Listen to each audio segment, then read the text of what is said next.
Throughout sports history, we've celebrated the heroes. But let's be honest, every great story needs a villain. In this series, we're diving into some of the most infamous names in sports, the ones who were booed, blamed, and branded as the bad guys, to ask one simple question: were they the villain or just misunderstood? Hi, I'm Dia, and this is Foul Play. Let's get into it. If you're a women's sports fan, it's no secret that Carli Lloyd, two-time World Cup champion, two-time Olympic gold medalist, two-time FIFA Player of the Year, is arguably one of the greatest to play the game. But let's be honest, she was never winning any popularity contests. Why? Because in the wise words of DJ Khaled, all she wanted to do was win, win, win, no matter what. In the quest to be a champion, Carli Lloyd didn't just rack up trophies, she racked up haters. And not without reason. Fans didn't resent her because she was great. They resented her because she never let anyone forget it. Her win-at-all-cost mentality often came off less like leadership and more like ego. She wasn't competitive, she was combative. From publicly calling out her teammates to throwing shade at her own team's celebrations, Lloyd made it clear she valued her own standards over team chemistry. Her intensity didn't inspire unity, it created tension.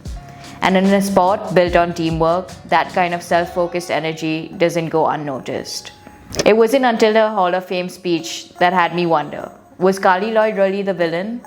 Let's talk about it. In her Hall of Fame speech, Carli Lloyd said, "There was nothing I love more than winning, but winning comes at a cost, and I paid that price." I mean, chills, just chills. Now take Kobe Bryant, one of the greatest basketball players of all time, who once said, "Winning takes precedence over all. There's no gray area, no almost." For Kobe, second place was just first loser. He skipped hanging out with teammates to instead work on getting better. I mean, let's be honest, the man probably had a treadmill installed right next to his bed. But that obsession, that fire, it became his brand. It was his Mamba mentality. Kobe's ruthless commitment to greatness earned him respect and admiration, not just from fans, but from other athletes. People didn't just accept his mentality, they worshipped it. But when Carli brought that same laser-focused no BS energy, suddenly she was too selfish, too intense, and not a team player. Funny how ambition in a man is leadership, but in a woman, it's a PR problem. In her speech, Carli addressed the criticism directly. "I'm sorry I wasn't able to give you all of me," Lloyd said, addressing her former teammates. "I wouldn't say I have regrets, but if there's one thing I do wish, I wish I had let more people understand me over the years. I operated like an emotionless machine. I was intense, and I truly believed that the only way for me to survive in such a cutthroat environment was to be that way." So yeah, Carli Lloyd and Kobe Bryant had the same killer instinct.